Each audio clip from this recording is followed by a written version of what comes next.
probably would, for any new billing, right? I mean, the old billing. We haven't changed anything, you know, it's just that. I created it in the Active Care system, exactly from your contract. I just built it as a form, including the initial box. Yeah. I mean, what I would want the guardian can fire you, okay? So, I mean, I guess it depends on what all's happened. I mean, if you're paid in full at that point. See, the reason is because, I'm thinking I should, because she's 2 months past due because she has to sell assets to get more money. I don't really have anything, do I have anything legal? So the guardian is not signing as the guardian, right? The guardian is signing as her. So again, she signed when she was in. So then I wouldn't say it's necessary, but Okay. like belt suspenders, Yeah. you know, and anything, so if there's gonna be a dispute, if the guardian's gonna, wait a minute, I told you only to work 7 days, or 5 days a week, not 7, well, you know, it would be nice to have her being the one signing for the demented person to acknowledge, yeah, here's 7 days a week, you know what I'm saying, so. And it wouldn't have, I would need to do a complete new, contract, or could she go and sign the one behind several years ago later? Probably sign the old one, but request a copy of the guardianship. I have that. Request a copy of the guardianship. But she could probably sign the old one or a new one. I mean, they're gonna be a little different, right? There may be some non-solicitation, they're different, which I think the newer contract we built in some new pieces that are potentially beneficial to you this year. Now, there's nothing, you know, I'm never gonna tell you it's a home run. I'm never gonna say I'm gonna win every time, but there are certainly things we put in the 2020, 2021 version that's a little stronger than some of the previous versions. So. And it was up some of the non-solicitation pieces as well. So. Any other questions? And we'll take some time at the end too. All right, I'm gonna turn the floor over to Amy Thomas, Baylor Law School grad right here. She knows everything employment, so we'll let her kind of take over. No pressure. No pressure. All right, well, hello, everyone. Thanks for having us. I think this half of the table didn't get my handout, but I'm going to do a little bit about the top 10 tips to avoid, I think it's this, to avoid EOC, Equal Opportunity Commission complaints, and nip them in the bud. So deal with them efficiently, effectively, just get rid of them before they even start. And a little bit of background, this is my second career. My first career was as a teacher and a school administrator for quite a while. And so as an administrator and manager, I kind of got the reputation, they would call me behind my back the Grim Reaper because I always did all of the firing for everyone, and it was necessary. So getting involved in that, I thought, well, why don't I just become an attorney, because I was, having to call the attorney quite a bit and learn a little bit about employment law. So employment law is something I really enjoy doing. And there's a lot of good things about employment law where you can be very proactive and avoid problems down the line. So, of course, the EEOC, explain a little bit about it. But this is a federal law, and every state has their own state laws as well, but they tend to mirror the federal law. And of course, this is avoiding discrimination in race, color, religion, sex, which includes pregnancy, transgender, sexual orientation, national origin, age. Can anybody guess what they consider old? 50. What you would age? It's actually 40. Oh, I was shocked. No one raised hands. I'm not raising my hand. Yeah, so I was shocked when I learned that. So anybody over 40 could technically file a complaint saying they were discriminated against because of their age, as well as disability and genetic information, kind of the newer one. So complaints must be given by an employee after the discriminatory act within 180 days in most states, and some states it's 300 days. So if you haven't heard anything within a year, you're golden, so they can't file. So the number one step is develop a strong anti-discrimination policy, and this should be in all of your employee personnel manuals. It should be posted. I know most of your employees are mobile and they go out, but still posted in wherever your headquarters is. And you can also email it out to people. That's a good way. The number one thing is that it gets communicated that you are in a workplace that follows federal law. And the reason for doing this is it is Exhibit A whenever I have to respond to an EEOC complaint. And if I don't have it, it's not quite as strong. So always have an anti-discrimination policy. It's just one paragraph. Basically, we follow federal law. Boom. But also, it sets clear expectations from the top down, and it sends a strong message to employees about your culture. I mean, everybody aims to follow federal law, right? So, great. Just make it clear. The second number one tip is to have an open door policy and completely hierarchy when it comes to discrimination. You know, typically you might say, oh, please speak to your direct manager, right, about a discrimination complaint. But what if their manager is the one who they feel is discriminating against them?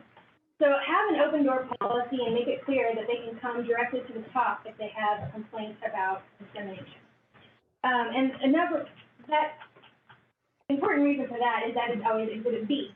Because if they say, hey, I complained to my manager and they didn't do anything, well, then we can come back and say, well, why didn't they go directly to the top? We have this open door policy. We're always welcome to come and tell us about it. The third thing is you need to have a plan in place for investigating these complaints. And it doesn't have to be formal, or fancy, or detailed. It can just be something as simple as whenever we get a complaint, we take it, we investigate it, and we have a finding within 5 days, for example. But you definitely need to have some type of policy or procedure in your employee manual, and also it's a good idea to post it as well. So whenever you have maybe your open door policy, also say, hey, this is our investigation procedure.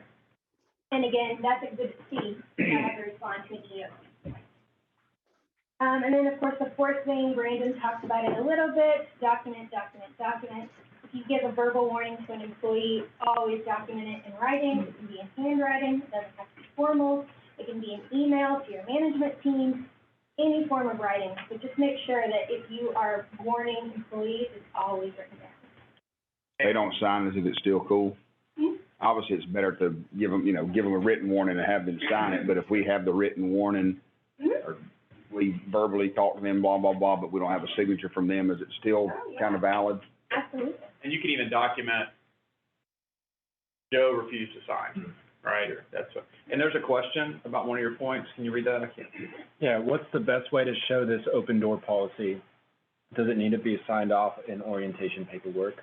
Or Ideal would be to have it in orientation paperwork and signed off on, but any way that it's communicated, the key is that we're able to show it to the EOC if there are any complaints. So ideal would be to have it in your orientation packet and to show that they signed off on it. And it could be just signing off, I received the entire packet.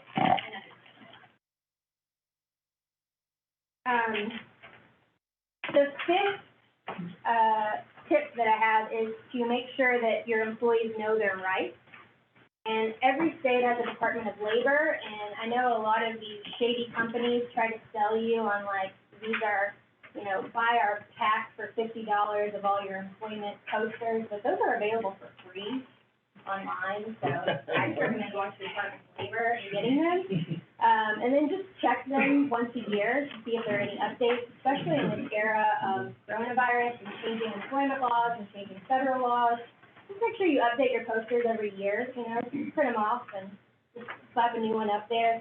And again, if you have a mobile workforce, they don't typically go to headquarters, just email it out to everyone and say, hey, this is the new employment laws. We're giving it to you as required.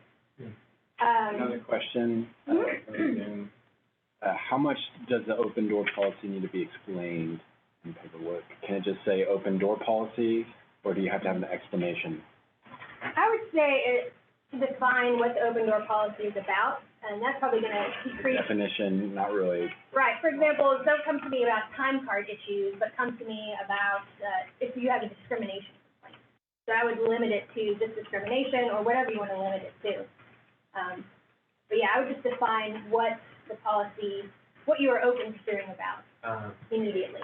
Yeah. And it can even be incorporated in part of your employee handbook as well.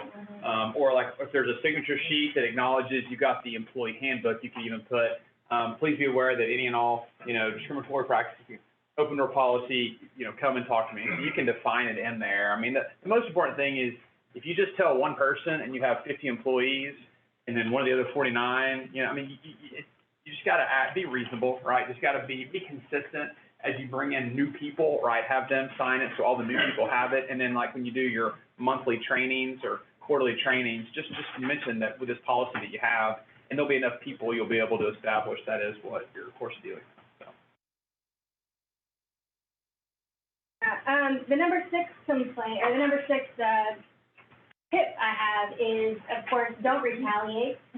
If anybody makes a complaint, make sure that you are not doing anything that could be seen as retaliation. You know, I know y'all wouldn't directly retaliate, but don't do something that could be seen as retaliation. If you need to change someone's schedule to get someone out of some situation while you're investigating, change the alleged wrongdoer's schedule before you change the complainant's schedule. Because at that point, you're, you know, even if you don't fully believe the complaint, or, you know, always change someone else's schedule before you change the person's complaint. Try to keep everything as consistent as possible until the investigation is complete. Because you could be completely fine on the discrimination claim and then screw it up on the retaliation because you changed the schedule. So that's very important to not change anything if you can regarding the person who complains. I'm gonna make you regret you said that to us. Number 7 is be alert, you know, and try to be proactive about discrimination in other places. So not just employee to employee or manager to employee, but, you know, your clients as well, third parties. Make sure that they know the open door policy also includes if, you know, they feel like they're getting a little bit of verbal abuse from their clients, and, you know, make sure that they know it covers third parties as well. Because you want to make sure you have a good environment. What happens when you meet with a client and they say, I'm just going to let you, I'm going to be really honest, Dad has dementia and he's very racist and he's going to say a lot of things to your employees, so you could try to only send white caregivers, Caucasian caregivers. How do you Thank you for asking that. respond to that? Because it is huge right So now. I can't guarantee it, I'll try, but I'm willing to lose your business. Or please don't send fat caregivers. Oh, yeah. I've been told that as well. So weight is now a huge, like, dad will make fun of them, or mom will not respect them because of that. Well, tell me a little bit about your caregivers. That's code word for what color are they, what size are they, what are their hair, what are their fingernails? Well, First of all, I will say size is not something covered by federal law, even though, you know. Well, that's offensive. so I won't get into trouble if I'm trying to work out the schedule and send caregivers that are not. Well, yeah, I think you also have to look at, for example, I mean, is this a caregiving situation? I know some of your all caregiving situations have higher pay rates because of different skill sets, yeah. I think you need to be very careful about that. I will say one thing that we did, I used to work at an international school, and we had a lot of different races and nationalities who would come in, like adults who would come in from Saudi Arabia, and they would often have difficulty with female teachers. And we kind of, you know, dealt with it openly and honestly with our teachers that we were assigning them, and we said, hey, you know, this group of Saudi, some of them were clerics, you know, religious people, you know, they requested male teachers. So we're going to put male teachers on there because that's how they feel most comfortable. But, you know, the female teachers, we're going to give you all this equal assignment. I think you just have to make sure you're assigning things equally, because you don't want to put the caregiver in a situation where they are going to get, you know, you need to look out and just make sure that they're not losing out on opportunity because of that. Right. Okay. Would an accent be protected? I've got lots of caregivers, lots of clients that are hard of hearing with masks. They request people that don't have thick accents. That could be, you know, again, code for skin color or what have you, but sometimes it. I would be careful about. Can we document that, I guess? Can we put in our notes that the client has requested not this or requested not that? I would not document Okay. the client's discriminatory practices. Right. It's going to be an Excel worksheet that nobody knows exists. I don't know, I didn't hear that, what? A star on a Mine, yeah. That was in the hospital, certain color meant certain things. Stars and. Salt, pepper. Yeah. We used to write citations, and on the back, we would write notes before we turn them into court, and how many stars was how difficult Right. the person receiving the decision. Oh, God. I mean, difficulty obviously is not a discriminatory type basis, Right. but, you know, I don't know, that's tough. So, Kind of am I understanding it right? So, let's say if our client says, I only want, you know, like employee to come back at me saying that I'm not giving them fair and equal opportunity because that client is determining who they want in their door. I don't think So- we know. So my issue is if I have 5 Caucasian caregivers, I send all 5 out and the client or client family fires all 5 of them, and all I have left are my Right. other caregivers, and I start sending them, and they get verbally abused or whatever, attacked, whatever it looks like, then that caregiver, I'm worried that can come back and say, you sent me into a hostile work environment, or file an employment, because and so I always wonder, how do I handle that? Can we warn them? I mean, you probably do need to talk to We your do. caregivers on the front end about, We do. hey, If you're not this is comfortable, not an optimal got plenty of situation, opportunity but, for you. and maybe they're willing to try it, I mean, We have fired clients, or we've said, I'm sorry, we don't well, have, and that's true we don't too. have Well, what that's right, we're you don't looking for. have to. Yeah. I will continue to. yeah. But so what if you have a client that has dementia that was never like this before, and they are not medically responsible for how they feel now because so are they not protected? And I'm not, institutionalizing discrimination or saying it's okay, but again, when you have somebody that is not in their right mind, my grandfather, nicest man in the world, and when he was. Caregivers all the time about having really thick skin. Sure. Yeah, they're going to say and possibly do things that they do not believe, and it usually works out, really well, but. Yeah, Unless you're in a facility and you're pushing someone and she's saying the N-word, and everyone in the facility's like, oh, I mean, Well, I think it's it's awful. important to train caregivers about how to respond to it, but also let the caregivers know that you want to know if they're being treated badly because you want to protect them. Yeah. Right. And you're on their side. Yeah. Right, because And- there's 2 different claims there. There's a claim of a caregiver who says, you put me in a situation where I was verbally abused, and that's where we would want the file to be like, hey, I briefed her on this client, she signed off, she's willing to try it, that kind of thing. And then that's one claim. The second claim is if you have 10 African-American caregivers and you have 5 white caregivers, and the 5 white caregivers get 40 to 80 hours a week, and the 10 African-Americans get 5 to 10 hours a week, Okay. because you're in a predominantly white neighborhood. So Okay. that's more of the pattern of practice, which is a different claim than the sole incident of being verbally abused by a client. That's the reason why I asked about documents, because if you have a client that actually, a family that says,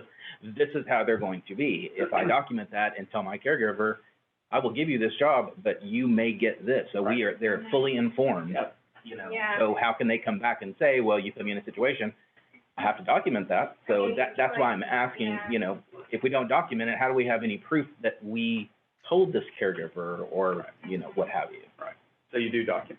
Yeah. I mean, I Well, write it down as, We document the Go ahead. occurrence, not necessarily the notice. So that, and the way I handle the question about age, color, tell me about your caregiver, I'll answer in a general term. Just like every other business, we have caregivers of varying backgrounds. And undoubtedly, sometimes I'll get questions like, well, can you send me a more mature caregiver? And I will tell my client that I will send you a caregiver that, we'll send you the best experienced caregiver that we can find. But I never specifically address those issues, those those qualifications, shall we call them, from our clients with our clients, because I know that, of course, I don't want to come back and make it look like we were discriminating, so. Okay, so our language for visiting angels is choose your caregiver. So, right? I discourage that. Brochure, right at the front, in gold. You know what I'm saying? So, On our brochures, they say you get to select your caregiver. So they think, oh, we get to interview. They think it's like ordering off a menu. Yeah. I won't. I mean, I think we Gonna get also ours. need to know that I don't we advertise that we're gonna Yeah. give them the best fit, and they get to tell us what the best fit is, right? So you can reframe it, Yeah. if they say, I don't want white caregivers, say, I'm gonna give you the best experienced caregivers that we have on our team, and we have a very diverse team. I've told families, I said, look, this industry is heavily dominated by females. Not only that, minority females. I can't guarantee you a certain this. but, you know, and said, you have to understand that I can get myself in trouble for discrimination. Yeah. You know, and I don't get much. We still have the certain families that we know that we can only send, or they'll probably cancel for that day. I'm okay with that, and if they cancel altogether, I'm okay with that too. Yeah. I mean, I've made it very. Oh, hey, sorry. I just had just a little comment on the recruiting, and you can choose your caregiver because we do that too. However, I treat it like a magician. You're controlling the conversation. They don't know what you're hiding behind your hand. So I'm like, yeah, you choose your caregiver. I'm presenting them these options. I'm like, oh, that's a great choice. They don't see my whole database of caregivers. You're still in control. And the reality is we're probably going to push to send out the caregivers are available. I make them feel like they're, when they go, what does that mean? I go, actually, I wish, I just joke and say, I wish it wasn't even on the brochure. I can't remember the last time somebody tried to choose their caregivers. But I said, you're choosing us and you're not stuck with a caregiver. If we send Susie in your home and Susie's not a good fit, I said, you just let us know and we'll block Susie and send in another caregiver. So it's. Can that be discrimination? When the client says, I don't want them back in my home? No. We work for them. And that's actually one of the Because better. that's one of the things is if they say, I don't want a male for my mom, and that's the only caregiver I have without hours, you know, you just like. I mean, yeah, that would need to be documented, and that's, we on some of our EOC and workers' comp, and not workers' comp, but, wrongful termination cases we've handled for, some of your offices, that's been one of the best defenses to the claim that, oh, I was fired or whatever it is. Look, here's all the emails, documentation saying that they don't trust this person, they think you were stealing from them. And so we had no option but to protect the client in that situation. So we took Susie off and so that's, yeah. So just keep that in mind as well. That's actually really helpful. So. Hey, Brent, I want to get y'all's feedback on this. So I talked to an office last month. This is back to the digital hostile environment where they wanted to say yes. We always want to say yes to everybody. That's how we brand ourselves. That's how we grow. But the concern was that this client may be using recreational drugs like meth, and so. That's from that recreational in Texas, meth? How about that? I was thinking maybe like a pill, recreational heroin. They're worried about you're putting me in a possible blowback of, hey, you put me in a situation. And here's what I said to them. I didn't run this by you, but I said draft a separate deal where they're aware of the potential risks and have them sign it so it just covers our tail. You talk with the caregiver? The caregiver signed a separate agreement. I think we didn't talk about this. Are you serious? Yeah. A lot of cocaine at this house. Just be aware when you go in. Was that it's Terrible. I think what you need to tell your caregivers is if they're ever in a dangerous situation or a situation where drugs are being used, I mean, like, if drugs are being used, then they have every right to leave at that point. Because again, you have to preserve And abandon. You have to protect your caregivers What from being in a Alzheimer's dangerous has, situation. just ripping We need to coke call you, we need to document, probably get your manager, get Craig involved, get me involved in the call, and like decisions may need to be made that you would normally not make about either terminating the relationship or talking to the person and figuring out that why this happened and if it's going to continue. And if it's going to continue to happen, then you may need to talk about what Craig's talking about, which is. Just to add a little more clarity on that, this was a high margin 24/7 client. Every opportunity is a business case. We don't have, we want to say yes to everything, but we have to be smart about it too. We're not necessarily putting our caregiver in danger, but knowing the fact that, hey, there could be something else going on here. We're not really sure, but the erraticness of the client, we are concerned about. So, but we also have some pretty thick-skinned caregivers. I'd say a very small percentage would we consider putting in a situation like that, but I think if we set them up for success and let them know there's an out though as well. But that's not a situation where they're doing drugs together. I think y'all were. No. This is a situation where Trading math recipes, I mean. This is a situation though where the He's person. an amputee and he Oh, I know. Yeah. I know. So, there's the client has rights, but they also have responsibilities. Yeah. And we have that in, rights and responsibilities of the elderly, so, Well, we I had a would similar imagine situation. that, yeah, go ahead, I'll wait, go ahead. Sorry, Joe. we had a situation where a VA client he was out in the middle of nowhere, and we had a female caregiver going out to him, and there were sleeping bags and I don't know if these were family members or guys in the military that would stay at his house during various hours of the day.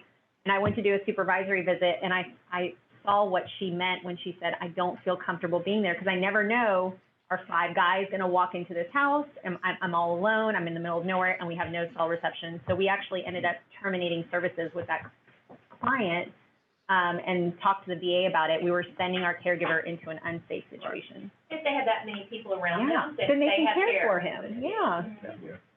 Well, I was going to say that I would imagine that if you would want your caregivers to know, and we've actually had a situation like this come up where we knew that there was criminal activity, or we were informed, and at that point we just terminate services. But we want to let our caregivers know that if they ever feel uncomfortable, just of course or leave the immediate area, or the house, maybe call us from outside. And of course, we wouldn't want them to be there during the FBI raid or what have you. So, you know, because then we're going to have to pay for their defense, right? So anyway, yeah, and to let us know immediately. So I guess that might be part of the training. Does anybody employ that as part of their training for their caregivers? To say, if I'm not going to send my own daughter out to this home, I won't expect you to provide that care. So, I mean, I don't know. That would be my. Well, there's something that Brandon recommends? Well, and yeah, someone just mentioned abandonment, and that's kind of that was what I was inferring when I said there's a course of dealing you would normally do when you terminate a relationship. If there's a highly dangerous situation involving illegal drugs, or then that's where you kind of have to handle it. Talk to your manager, talk to Craig, talk to me, and kind of take it to the next level. And again, protect your caregivers first, protect the clients, kind of 1A, 1B. But that's also what the authorities are for, right? I mean, at some point you may have to, if there's certain activities going on, you may have a duty to report that, because guess what? The old person who's demented may not know that their granddaughter's smoking pot in meth, in the back bedroom. I mean, there are things that should be able to be done in place to protect you from a retaliation or an abandonment situation. And again, EOC, workers' comp, document. I mean, the cases that we win, we have documentation to support. The cases that we lose, it's we're kind of guessing along the way, or we're having, unverified conversations, or, no email documentation. So I just have So when we do our training, we do our orientation, when our caregivers, we tell them if you're ever in an unsafe environment, because we've actually had a dementia client pull a knife on a caregiver. And so we tell them, if you're ever in a situation where it is unsafe, you need to, number one, get yourself safe. Whether it's going out, getting in your car and then calling me, going out and getting your car, driving down the road and stopping where you can still see the house and calling me, then we do that. But that way we are not abandoning, and she can still tell me everything that's going on. I mean, there's different levels, that's right, of what you can do to protect yourself. So, good. Can I all add right. in? So I only have 2 more tips, but okay. So the third tip really deals with unemployment as well, but also deals with EEOC complaints. Make sure that when you have a break from employees, it's a clean break. You tell them that you are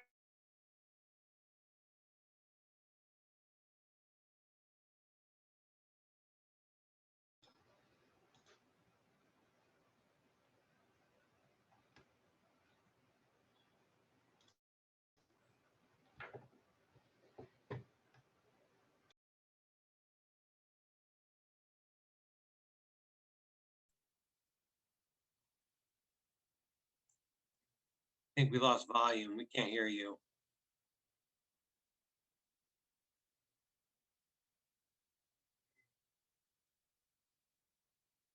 So I'm not the only one that lost audio? Yeah, no, I can't hear him. I can hear you guys. Yeah, somebody already just messaged, right, Craig?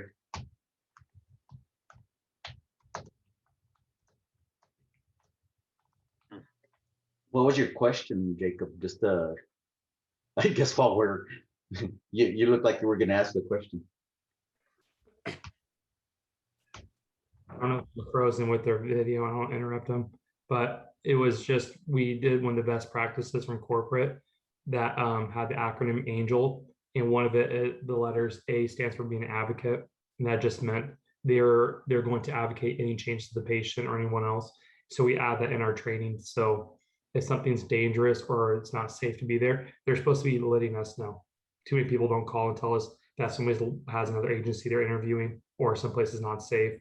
And that's on the responsibility of the caregiver. Okay. I think they're trying to connect audio now, so. All right. It just says connecting to audio on my end, so.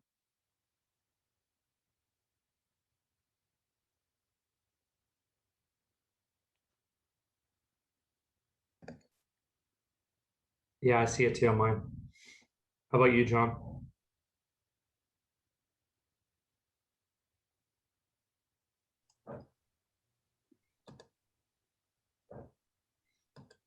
They can still hear us though, right?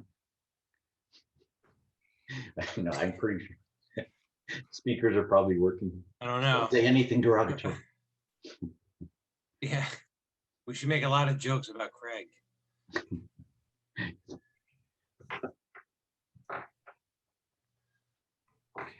Did he ever tell you guys what numbers you guys are? What numbers in terms of? Yeah, what do you mean? When he came to visit my office, we were talking, and he was applied the Enneagram, which is like a personality test. Oh, personality, yeah. And he thought I was an 8, but turns out I'm a 3, and led me on this rabbit hole studying that little personality test. And now my whole family has like gone into it. So, and I did even with my office staff. It's just a way to figure out what's motivating people. Just like another, it doesn't mean it's complete. It's just something to evaluate people and what motivates them. He hasn't mentioned any personality. If you're an 8, more likely you're a leader that wants to lead and control, like a room. But if you're like me, I'm a 3. I'm all about getting recognition for something. Like I'm the kind of guy who wants an award or a trophy and do something like that. That's a great comment, by the way. Like that, you mean? Yeah. That's it. That's right, Joe. Good job. That makes me sleep well at night. All right, good. Enough overnights to offer her Oh, there we a go. full-time All right, we're 40-hour back. work week. And so they actually said the claimant has good cause to quit when she is to be transferred from daytime to nighttime hours. The change in job conditions would be less favorable for her. But she changed the availability, not you. It was her circumstance, but they used that. Having to care for children. Okay, I would say that's probably a 50-50 one. That's one where the right judge and the right presentation would make a difference. There's one that we did, I think Craig was involved, and it was almost that exact same fact pattern, except we had offered her, and I was working with the office, and they had offered her some shifts, and she's like, oh, my daughter has like a dance competition, and so I can't cover that. And literally, when I read the opinion from the TWC, they honed in on literally one text message where we had offered her a job and she had refused, and she lost her TWC appeal. But yeah, and so that one's 50-50, COVID, they're switching, you know. But again, if you can show that what those TWC people look for is if you can show that you offered her a shift that meets her even ridiculous, 2 hour in the morning, 2 hour in the, because I take my kid to school and then I pick them up so I can work from, 9:30 to 2:30. I mean, what, but again, if you can show that you offered her something like that, I'm telling you, we had good luck when we did that real recently, so. I'll be sending you a case then. I'm sorry. And TWC timelines, 14 days. So like if you have one of these, pay attention to the deadlines, because if you miss a deadline, Craig and I might have missed a deadline before, you lose, right? And so watch those deadlines, they run really fast. So, which is to your advantage if you're the one knowing what's going on, but could be to your disadvantage as well, so, sorry. Brandon, can I ask a follow-up question? So what about getting a caregiver, is a follow-up question, I think I know the answer, but I'm asking for a friend. Holding a last paycheck for a caregiver, so they come in and address the situation. Amy? No. We're not holding it, we just cancel the direct deposit. Right. And then it's for you to come pick, we're not holding it, you come pick it up at the office. 'cause you may have a name badge, or you may have something. Well, I'm gonna give you your money. I'm gonna make you earn it. I bet you call me now. I mean, we don't have any California. Say that out loud. California, Yeah, no California, right? We do that. No, but yeah, I mean, there's, FLSA, right? FLSA is what governs that, but it's still, there's not a lot you can hold a paycheck for. I'm holding it.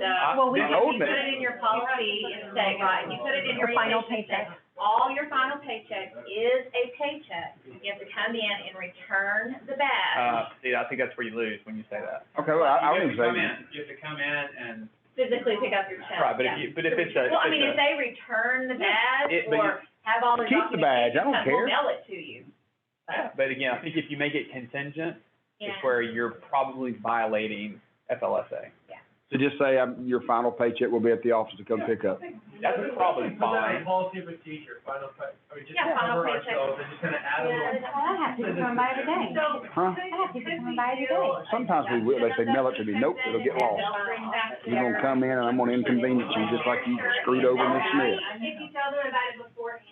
Right. like- Beforehand? What do you mean beforehand? At the beginning? During orientation. Well, yeah, if it's, in your They policy. didn't tell me beforehand they were not gonna show up. And whatever, that's then you have to. Would it be prudent to have everyone who's putting office staff sign an NDA and binding arbitration? Like any employment Kind less of than 90 days, there will be a $5.35. No, it's. friendly results from the hospice visit. At any time? Well, like, Very yeah, successful for my that. caregiver worked for us for a year. and- So we could do a whole talk on NDAs and non-competes and things I like don't want that. them, but. I mean, where it's, Arbitration agreement. Or else, Folded. they. yeah, and that's a state-specific thing, I think, about arbitration and employment agreements. I would say generally, it probably is enforceable, but I mean, arbitration, Yeah. Every page is a little bit different. again, the decision maker is an arbitrator as opposed to a jury, so that's beneficial to the employer. So yeah, I mean, I guess the question is, can you put an employment, future arbitration and employment agreement? But And then there they're were several contractual issues employees, not, I don't know, that's something I have to think about. What, in Texas or somewhere else? We had someone that quit, Idaho, okay, yeah, Idaho. and then he went in Come here. and. As he visiting did angels. As visiting Props, angels. yeah, and yeah, her we teacher. we And talked. luckily, we Some. had the facility call and say, Okay, "Is this still yeah, working for that's a you?" good thought. Because it was I mean, like so an a NDA is just a disciplinary non- Yeah, issue, it's not and necessarily, it's but the So important I thing went to Walmart, got a t-shirt, walked in, they. So you could do an- Take off the shirt, put the other shirt back Yeah, on so your like, badge. you could do an NDA So with we a had someone that was non-disclosure NDA, but then it only complaining applies that he had to return the badge and called the if you want cops. an NDA and an And cops employment agreement, came it's a and little said, different, so. "Oh, I'm an employee too, and I have to return my badge and my gun, And like, so for your managers, we good have to call. return it, there's nothing I can do here." I drive non-competes all the time for like, it's higher up people. You can't really We do it with provided your, it, it's got our logo on it. lower, and your hourly type. And if you're, if it's your access And Texas, at least, those aren't as. you're representing Those people aren't, yourself you know, as a visiting they're not angels managers, employee. they don't have confidential information as much. Quick question, somebody brought up mail, you brought up mails earlier. I have posted an ad before. There's no way I would ever post an ad that said, I'm in need of this race, but it's an odd request back home to get a, but that's not racist in my opinion, but like, I've got a unique situation where a family is requesting and then I'll put in there, anyone is encouraged to apply, but please know we are seeking, and it was a male caregiver in this area. Gender is slightly different because of, So I'm not getting myself in trouble by that? it should be fine, as long as it's the same, the caregiver is also the same, the Yeah, person. I mean, I don't have to post one that says I've got a unique situation where I need a female caregiver, because that's 99% of them. Exactly, yeah. But a So, male for or a example, speaks this language or something? If you have a children's camp, they hire male counselors and female. Okay. And sometimes it's a requirement for the job. I could As long see as somebody there's taking a real it reason and- for it, and it's not some maybe older man. Hold it. You can hold it. Yeah. As long as- Which I've had that request. I've had,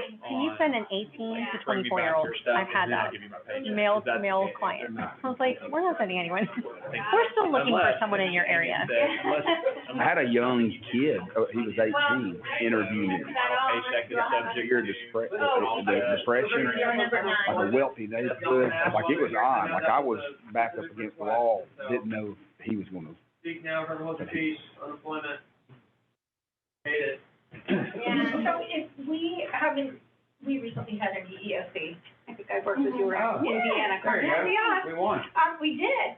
How long do they have, there was something in there, they had so long to seek an attorney and come back? Yeah, I believe it's 30 days. Okay. But again, that's a creature of state law. Okay. Yeah. This- That is, Yeah, this was someone wrongfully, right, wrongfully, if I can say that now, yeah. filed a discrimination lawsuit just because. Well, no, they filed a claim, right? Okay, Yeah. claim, excuse me, discrimination claim, we get EEOC involved, and we had to prove, the onus was all on us. Big time. Took us a lot of hours, had to engage y'all but I mean. But to her credit, she documented the heck out of the file, and she and Amy worked together, and, Thank you for and that, we by the put way. together just this awesome, like, response, and like, bam. Yeah, that was actually my last tip on there. If you document everything and you have it all there, the most efficient way to deal with it is to send it all into the EOC, and if they have enough information there, they won't investigate, and they'll just drop the claim like they did there. And so you can decline mediation, you don't have to engage anything further, just make sure you keep all your documents, send it all to the EOC, and wipe your hands clean. That's the goal. And I think we sent in text thread, was it ZipWhip? Yep. Thread? Mm-hmm. That was a great, we haven't talked about ZipWhip, but I'm gonna sit on that for later. but- And I would say this to kind of close out the unemployment stuff. You know, depending on the issue for which this person has left your employment, you know, there's times that you guys have engaged our office to help with those, because there is a real risk for a significant, some kind of retaliation or discrimination or whatever. And so getting us involved, and again, I'm not trying to tell you to hire an attorney every time, you can handle this yourself. But there are certain times getting us involved from day one on an EEOC or a TDEP, a Texas Workforce, be small over there, Texas Workforce Commission complaint, can make a huge difference, because there is a real deterrent effect if they essentially get punched in the teeth in front of the TWC. And in fact, I don't know who's on this call, but I mean, we've spent 2 days before on a TWC hearing just destroying this person, and we prevailed at TWC, and I need to look at the calendar, but they haven't brought a lawsuit yet. That it's a very real lawsuit that they could bring against an office, for something that was, for the most part, out of your control, but nonetheless, it happened, so. Either way, like documented in access care, in the call log, in the call notes, ZipWhip, if you have a text thread, that's what we use to fight this discrimination. That's right. If you can show you communicated to them, you know, the office hour, or the available hours, and then they have a response, either they're not responding, or they respond and say, oh, well, you know, I can't do it because of something, and it's not, you know, it's not as same as what you said, it's something a little more, you know, kind of preference, not an actual conflict. That's extremely beneficial. And I'm telling you, those TWC officers hone in on such narrow issues, like you have all this other stuff, but they'll get one issue in the, you know, one thing they focus on. At that point, you either won or lost the case, so. And this is one you guys probably don't want to like cover your ears, but statistically, they wanted to know how many caregivers of what color had we hired and terminated, and termination of cost. We had a little Excel spreadsheet, we kind of, we had, they wanted all that. And it had to be all turned in, and we were able to pull that pretty quickly. Yeah. But those are all very, very relevant things. Hey, you know, 40, how old, you know, I can go over 40, under 40, black, white, Hispanic, whatever, Over 40%? female. Huh? Over 40%? No, like Over 80, 40. right? I mean, that's the gravitas of employment discrimination is once you get into the litigation, and they can show, it's called systemic, right? You know, that you terminated everyone over 50. Well, that's good. That's all the highest wage earners, right? Yeah, but you kept the 38-year-old and 35-year-old. I mean, that's, now She showed the up. burden just whips around, and I mean, it's all on you to prove, that you didn't discriminate, as opposed to them proving that you We're did. at the And so mercy the little of things the like that will make a huge difference. I know what's gonna walk in the door majority of the day. Good. Any other questions for Team Haley Olson? Linda. I think we need to watch the ageism episode of The Office. That's what he just. Which one? Which episode? The ageism episode. Watch the office and do the opposite. That's our correct. It's the gay episode. Yeah, when I presented on the topic to TML last year, I used all office clips, and it was just like, the one on racial discrimination, like episode number 2. Yeah, Stanley. Oh, that was the second time I ever watched it. I was so mortified as a real person, like 10 years ago, watching that, and now it's like the ultimate, like, bad example, so. Can I bring up a super sensitive topic that Oh, that sounds I'm not sure? Do we want to take a break? Do we want to take a break, or do you do it Well, from the- I want to take a break after this. I really like where we're going though. I'm gonna leave a few of my business cards on here. Do you So- charge per email? Do I charge for email? We have fee agreements we can talk to, you can talk to Craig about. We charge by the quote-unquote hour. Okay. If you have any questions about how we bill, we can Did you jump certainly. on demand letters? I said it was not the first time, or jumping on demand letters and things Not like really. that? Talk Okay. about contracts. Okay, yeah. That's, yeah, so I would say try to go after anything yourself internally, but I would say we've never gotten anywhere with, correct me if I'm wrong, with Syntax sending a demand letter. Brandon's letters have teeth in them, and we tend to get results if they get escalated to a lawsuit. But I would say if you exhausted our resources at the local level, what is it, 125, 150 for a demand letter? I think it's very reasonable. Yeah, it's roughly, one half hour to an hour of time, so roughly 150 to 250, something like that. But like, it's all stages, right? So like, it's demand, like, I don't go into it saying, we're gonna sue this person. I say, you want a demand letter? Okay, there's $250 for a demand letter, essentially. And then if I need to go, but then they respond. So yeah, you may get charged for them responding to me. And then all of a sudden they hire an attorney, I'm dealing with an attorney. But again, we handle everything in phases, either Syntax, Craig, or whoever I'm dealing with. Sometimes I deal directly with you guys. You know exactly what I'm doing. And then, yeah, we do file lawsuits on debts. But again, if I'm gonna file a lawsuit, the question is, okay, do they have money? Do you think they have money? If it's just someone who's never paid and they have a little house and you look at the title and they live there, I'm like, look, you can pay me as much money as you want to. We can win a piece of paper, but it's not worth it, But if they have assets, we talk about assets, so we have that discussion on all these cases that progress past the demand letter. But I mean, I've sent demand letters on non-solicitation. I still laugh about this. I'll send a demand letter for like, $10,000 non-solicitation, and I have in the past literally gotten a check in a envelope with no note for $10,000, and I'm like, this person just sent me a check for $10,000. Or, 10's rare. 5, back when it was 5, that was actually kind of somewhat We've common. raised to 15 in most offices, if not all.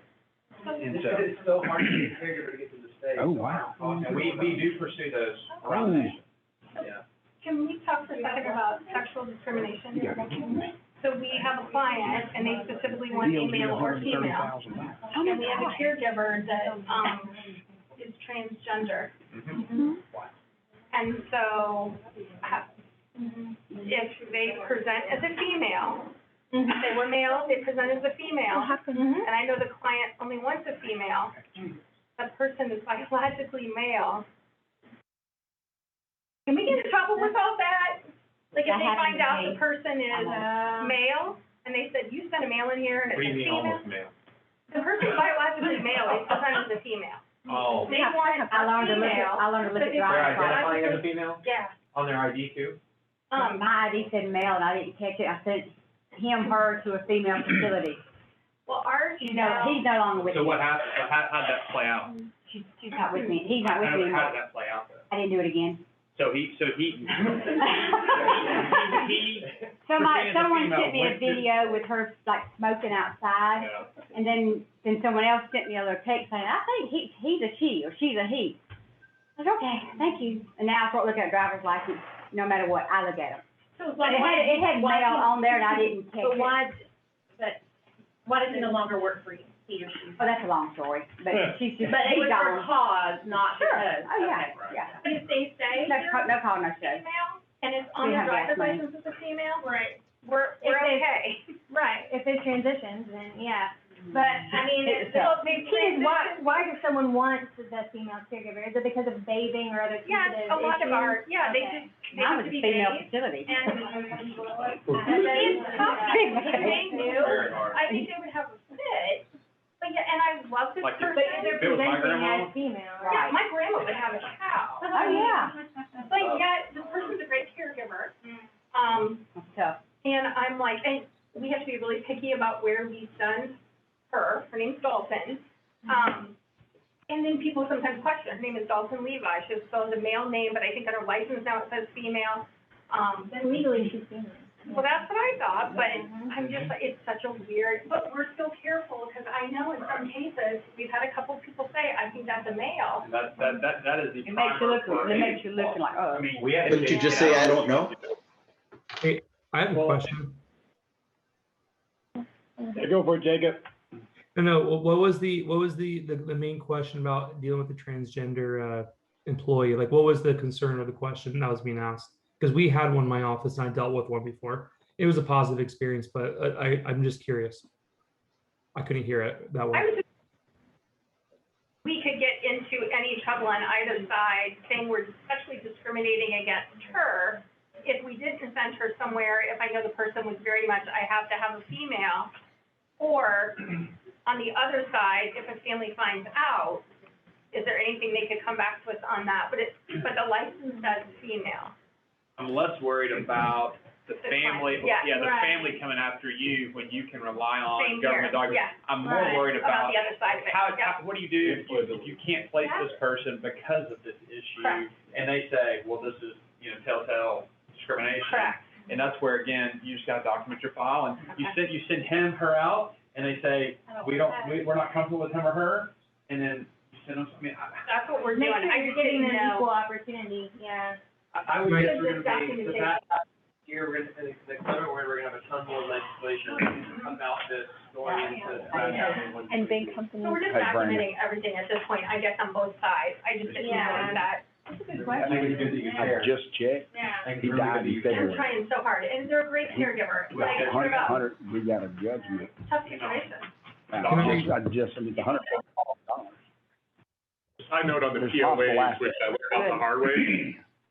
As you noted, when the POA, when the client passes and the contract's no more, we had one that played us pretty good. They used long-term care insurance as a buffer to say, well, it'd take us a month or two to pay you, but they always kept paying us for well over a year. It was always a month or two behind, and when they passed, they said, we're not paying you. The 6 or 7, 8, 9,000, I forget how much it was.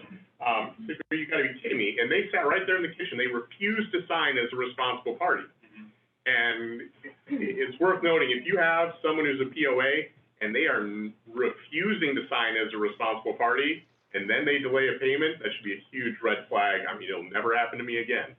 But I did. Can that not be long-term care fraud, too, though? It could be, man, it's so hard. I'll still handle a bunch of those LTC cases, and they're just hard because, they pay the family, and then the family, and then maybe someone within the family gets the money, and so it's just super hard. And the LTC company, almost without question, will not provide you with the accounting. So until we get into a lawsuit where I can send a subpoena, but at that point, you're $10,000, for me to get into a lawsuit and send subpoenas, I mean, you're gonna spend $5,000, $10,000. And that's just getting the documents to figure out if we even have a case. So again, if they have a bunch of money, then, and we think we're gonna collect it, then yeah, it's probably worth it. But if it's one of those ones where it's just LTC and they're not paying privately and you get behind, I've told Bryce over you on the phone, it ain't worth it, it's not worth it. And so that's why, y'all do a good job of every 2 weeks paying now a lot or even weekly. ACH, but again, when they cut the ACH off, or they tell you, do not use my credit card, or they turn their credit card off, Then I'm turning off service. oh, you're good, and just hopefully you're only That's just the way it a is. week behind or, and you're not months behind. Question. Question online? Yeah, was there a question on Zoom? Anybody? About LTCs, I just put that if we have issues with LTC insurance, we always threat them, and I learned this from a client who used to work with a big bank in Georgia.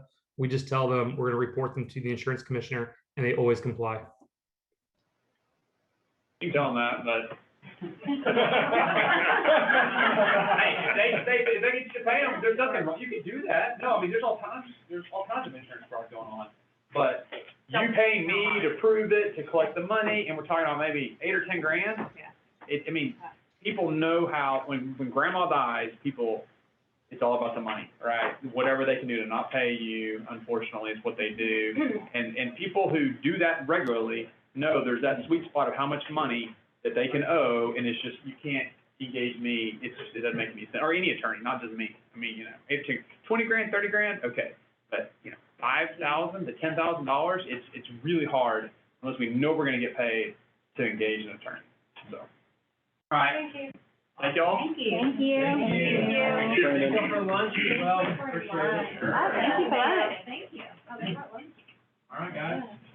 And then there's, we have dessert up there too, don't we? We do, yeah, there's the James cookies up there. Ooh. All right. So guys, I thought this was, we kind of went at least 15 minutes over here. I thought it was good conversation, especially on unemployment. So can we take like a 5 or 6 minute break, grab a cookie, bathroom, and then we're gonna jump into marketing. Craig, no, the thing with him, it sounds bad, but him passing, I think, is a good thing, because we may be able to get in line. He's got